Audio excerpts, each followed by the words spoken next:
του κάνουμε μασάζ. Γιατί, για να φύγει όλος ο αέρας αυτός που έχει μέσα. Έτσι, πρέπει να δουλευτεί ο πυλός. Λοιπόν, το πρώτο πράγμα που πρέπει να κάνει ο φίλος μας ο Δημήτρης εδώ είναι να βρει το κέντρο του τροχού.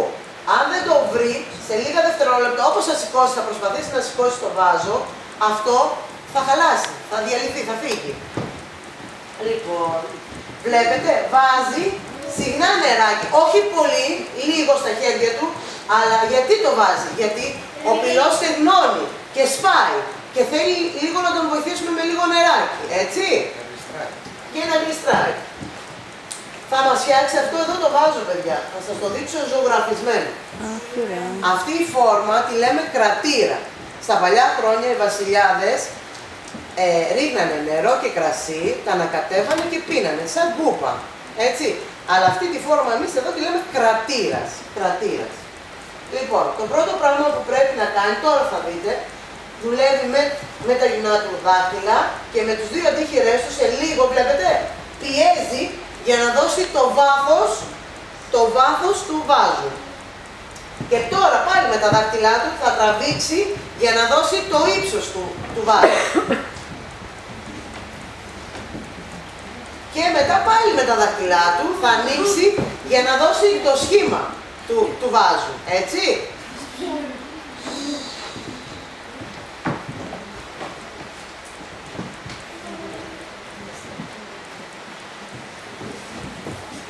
Δεν είναι εύκολο, είναι πολύ δύσκολο,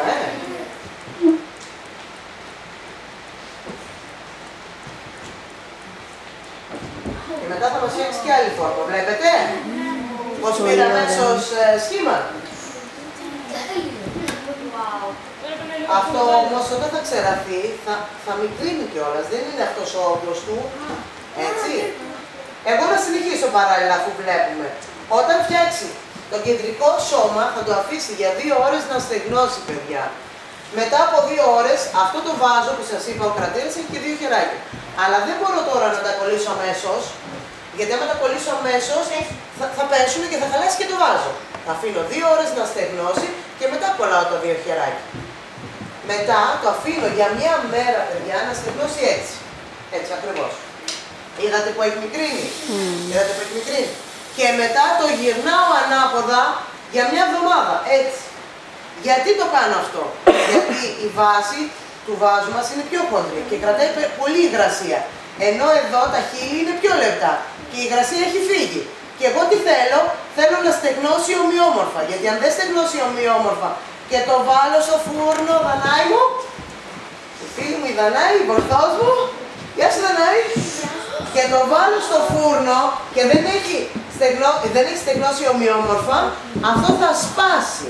Γι' αυτό μετά από 1 εβδομάδα, μόλις έχει στεγνώσει το βάζο, το βάζουμε μέσα εκεί για 13 ώρες, παιδιά, στους 970 βαθμούς. Είναι πολλές οι ώρες.